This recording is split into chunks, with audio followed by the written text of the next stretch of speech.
Saya tidak kenal dengan presiden. Saya tidak bersalah kepada presiden. Tapi saya bersalah kepada para korban saya dan keluarganya. Jadi, laksanakan saja eksekusi. Saya pasrah.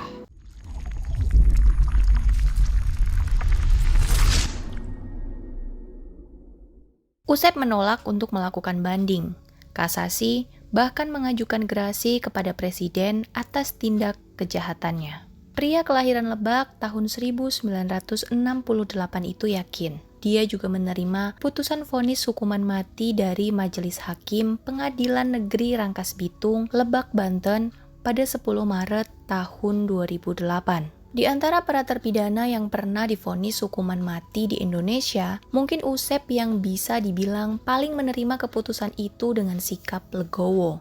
Pria yang saat itu berusia 40 tahun dan memiliki nama asli Tubagus Maulana Yusuf itu menolak semua upaya untuk membebaskannya dari jerat hukum. Proses eksekusi mati terhadap Usep pun tergolong paling cepat, hanya 4 bulan saja sejak keluarnya vonis. Hal itu berbeda dengan para narapidana hukuman mati lainnya yang memerlukan waktu bertahun-tahun dari menerima putusan vonis hingga eksekusi mati dijalankan. Saya lebih baik mati daripada hidup di penjara. Begitu ucap Usep kepada mertuanya Nur yang tengah membesuknya di lapas kelas 1 Kota Tangerang. Sebelum dieksekusi, Usep mengajukan 5 pesan sebagai wasiat kepada petugas lapas. Pertama, dia meminta berkumpul dengan istri dan anaknya selama 1 pekan penuh, siang hingga malam. Kedua, dia meminta seorang pembimbing rohani yang menguasai kitab Muftah Muwadah dan menguasai ilmu agama Islam selama 3 hari untuk mendampingi dan mengajarinya. Yang ketiga, bila ada saudara yang mengunjunginya, Usep minta dirinya tidak diperlakukan seperti napi agar mereka tidak bersedih.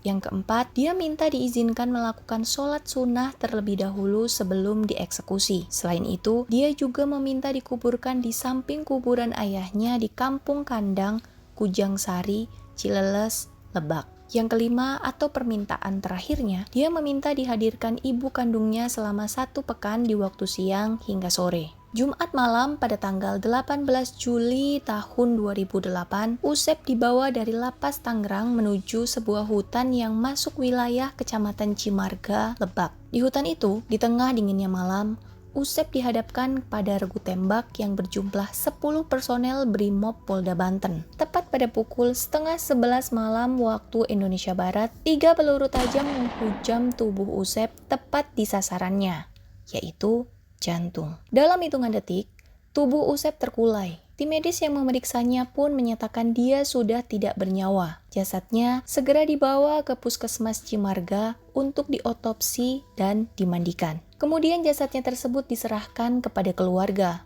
Malam itu juga, jasad Usep dikuburkan di Kampung Kandang. Usep memang terkesan heroik menerima hukuman matinya. Namun, bagi keluarga korban, lebih-lebih bagi masyarakat Banten, ulah Usep memang tidak bisa diampuni. Semua itu karena perbuatannya yang tega membunuh 8 orang warga Lebak dan Tangerang hanya demi uang.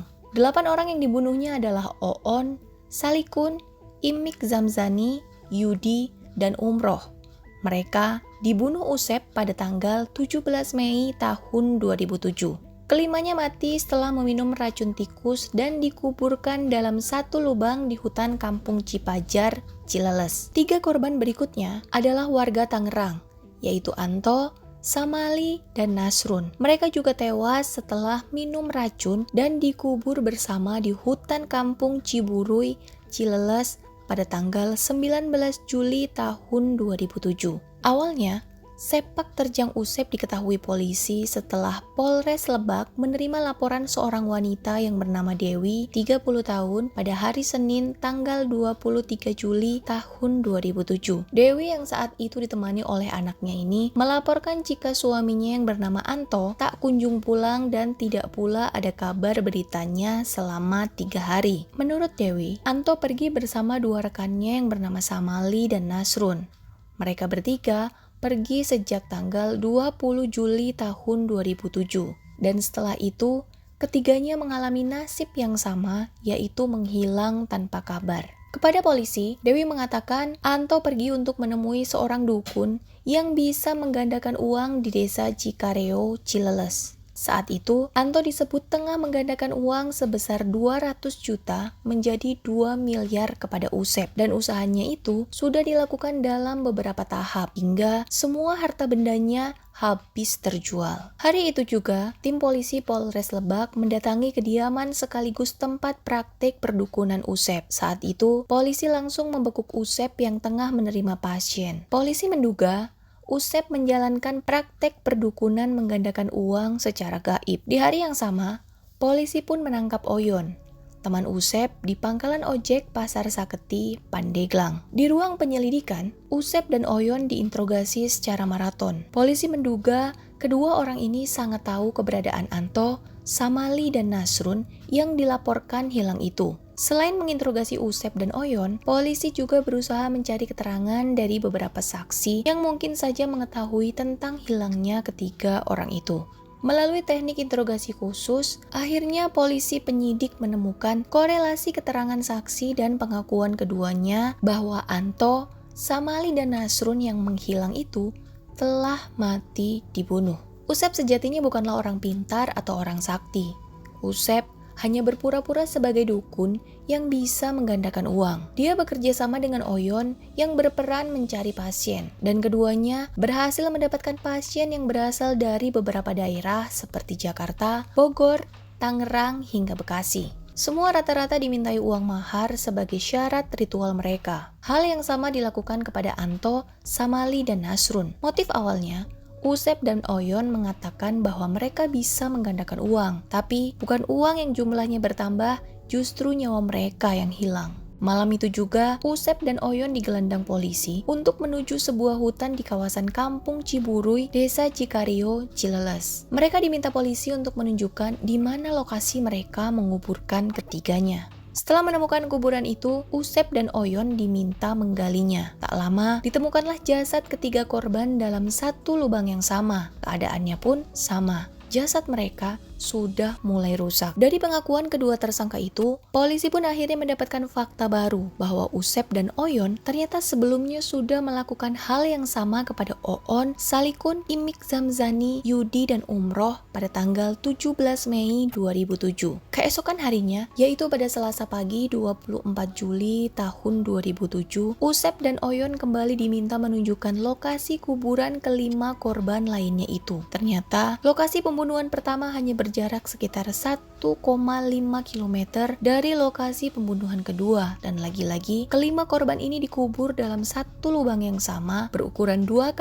2 meter di tengah hutan Kampung Cipajar, Desa Cikareo, Cileles. Usep dan Oyonlah yang mencari dan menggali kuburan itu, disaksikan sejumlah polisi. Polisi terkejut dengan apa yang dilihatnya, karena kelima jasad korban yang ditemukan itu nyaris sudah tidak bisa dikenali lagi. Semua jasad-jasad yang ditemukan itu langsung dibawa ke kamar mayat RSUD Serang. Semua keluarga korban yang mengadukan anggota keluarganya berdatangan, masuk keluarga Dewi. Keluarga itu histeris dan mengutuk perbuatan biadab Usep dan Oyon. Bukan cuma harta mereka yang habis, tapi nyawa orang tersayang mereka juga hilang. Oyon memang yang mengenalkan Anto, Samali, dan Nasrun kepada Usep. Sebelum dibunuh, masing-masing mereka menyerahkan uang 14 juta rupiah kepada Usep. Ketiganya pun langsung diminta Usep untuk menggali lubang tanah sedalam 2,2 meter. Alasannya, lubang itu sebagai pintu gerbang gaib untuk menarik uang, dan mereka percaya saja. Setelah lubang selesai digali, Usep meminta ketiga pasiennya itu untuk meminum air racikan yang terlihat berwarna kehitaman. Ternyata air itu berisi air yang telah dicampur dengan potas atau racun tikus. Tentu saja, setelah lelah menggali lubang dilanjutkan dengan meminum cairan racikan Abah Usep, mereka langsung limbung dan pingsan. Saat itulah Usep dan Oyon mulai merogoh semua saku celana dan baju ketiga korbannya. Mereka mengambil dompet, ponsel, dan sisa uang yang ada. Setelah itu, mereka menyeret tubuh ketiga pasiennya itu, lalu membuangnya ke dalam lubang yang mereka gali sendiri. Lubang itu kemudian mereka tutup dengan sisa tanah bekas galian. Keesokan harinya, Usep dan Oyon masih melakukan penipuan kepada orang lainnya hingga akhirnya mereka ditangkap. Berbeda dengan Usep, Oyon yang juga divonis mati melalui keputusan Majelis Hakim Pengadilan Negeri Rangkas Bitung, hingga kini proses eksekusi Oyon belum jelas kapan dilaksanakan. Dia sempat mengajukan banding ke Pengadilan Negeri Banten, tepatnya pada tanggal 10 Juni tahun 2008. Namun, bandingnya ditolak. Seakan tidak rela nyawanya direnggut oleh tim eksekutor, Oyon mengajukan kasasi kepada Mahkamah Agung. Namun lagi-lagi, pengajuan kasasinya pun ditolak. Oyon pun mencoba upaya hukum terakhir. Dia mengajukan permohonan gerasi ke Presiden. Tapi, gerasi Oyon ditolak oleh Presiden Joko Widodo pada tanggal 31 Agustus tahun 2015.